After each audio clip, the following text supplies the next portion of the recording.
Hello student, कैसे हैं आप सब। उम्मीद करता हूँ आप सब अच्छे होंगे, मस्त होंगे, बेहतर होंगे। और आज का टॉपिक है 11th क्लास के फिजिक्स में आवेग। आवेग किसे कहते हैं इसके बारे में चर्चा करेंगे। और क्वेश्चन कैसे पूछा जाता है, आवेग किसे कहते हैं, इसका मात्रक और विमीय सूत्र है, ये चीज है ना पूछा जाता है। 2 नंबर में पूछा जाएगा। तो वैसे आवेग का फार्मूला यदि आपसे पूछा जाए तो आप आसानी से बता सकते हो कि जो बल का आवेग होता है, जो बल का आवेग है, बल का आवेग है वो होता है बच्चों बल गुणे समय अंतराल। क्या बल, यानी किसी वस्तु पर हमने बल लगाया और उसके बल के कारण वो वस्तु जो है अपनी स्थिति में परिवर्तन करेगा, यानी अपने प्रारंभिक स्थिति से कहीं ना कहीं उसमें बदलाव आ जाएगी।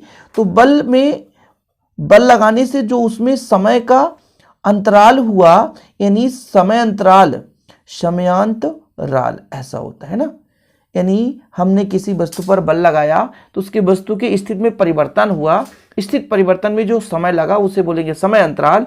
तो कितना हमने बल लगाया और उस बल के कारण कितना उसमें समय अंतराल लगा कार्य करने के लिए या क्रिया होने के लिए, तो उस समय अंतराल के गुणनफल को हम बोलते हैं आवेग, है ना। जैसे बच्चों यदि हम एग्जाम्पल के तौर पर एक हथौड़ा ले लें और हथौड़े के सहारे से एक कील को दीवार पर ठोकते हैं, तो आप खुद सोचो कि हथौड़ा हमने लिया और दीवार पर कील रखा और फिर हथौड़ा को उठाया और फिर ठोका, तो कहीं ना कहीं बल लगाया तो उसकी स्थिति में परिवर्तन होगी।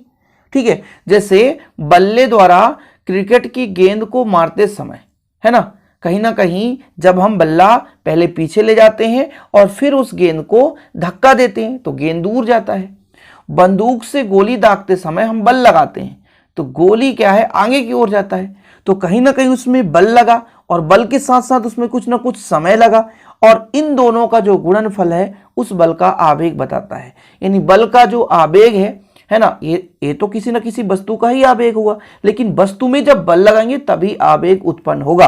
तो आवेग जो होता है, जो भी बल हम लगा रहे होते हैं और उसमें जो समय अंतराल होता है उसका गुणनफल ही प्यारे बच्चों कहलाता है क्या, आवेग। यानी बल का आवेग, बल गुणे समय अंतराल।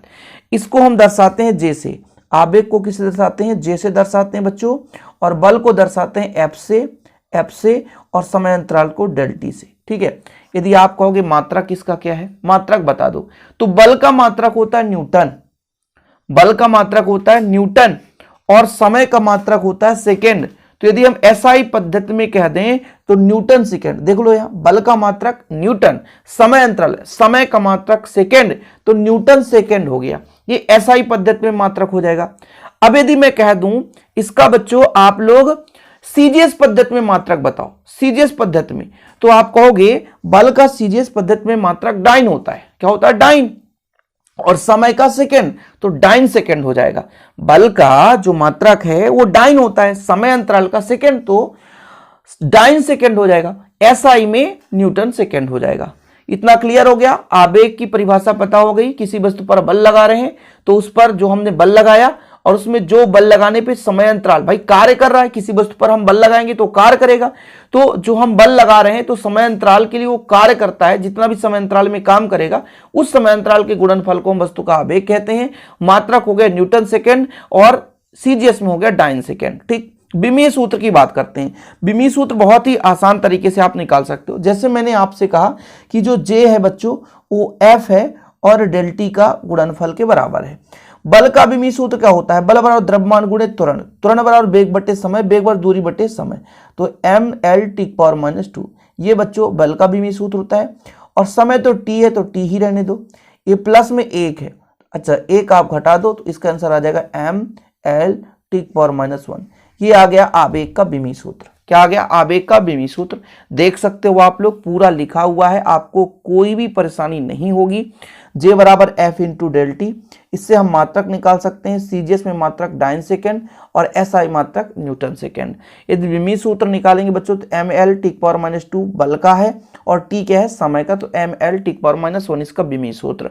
एक ऑब्जेक्टिव यहां से पूछा जाता है कि जो आपका आवेग होता है, ये आवेग है, आवेग की प्रकृति क्या होती है बच्चों, तो आवेग की प्रकृति एक सदिश राशि होती है, इसकी दिशा वही होती है जो बल की होती है।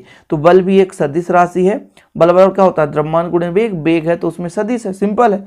तो बल भी एक सदिश है, इसलिए आवेग भी एक सदिश है। छोटे छोटे टॉपिक के माध्यम से मैं चीज़ों को क्लियर करना चाहता हूं ताकि आप लोगों को दिक्कत ना हो सके। अब आप लोगों को है ना एक नोट्स की जरूरत होती है, तो नोट्स आप चाहे तो स्क्रीनशॉट ले लें और बना लें, या कि फिर बच्चों 100 रुपये चार्ज लगता है मेरे चैनल के माध्यम से एक सब्जेक्ट का, और बेहतर रूप से नोट्स प्रोवाइड किया जाता है। वीडियो पसंद आए तो लाइक करें, शेयर करें। नोट्स लेना है तो कॉन्टैक्ट करें 9685299149 पर, 9685299149 पर। जय हिंद, वंदे मातरम।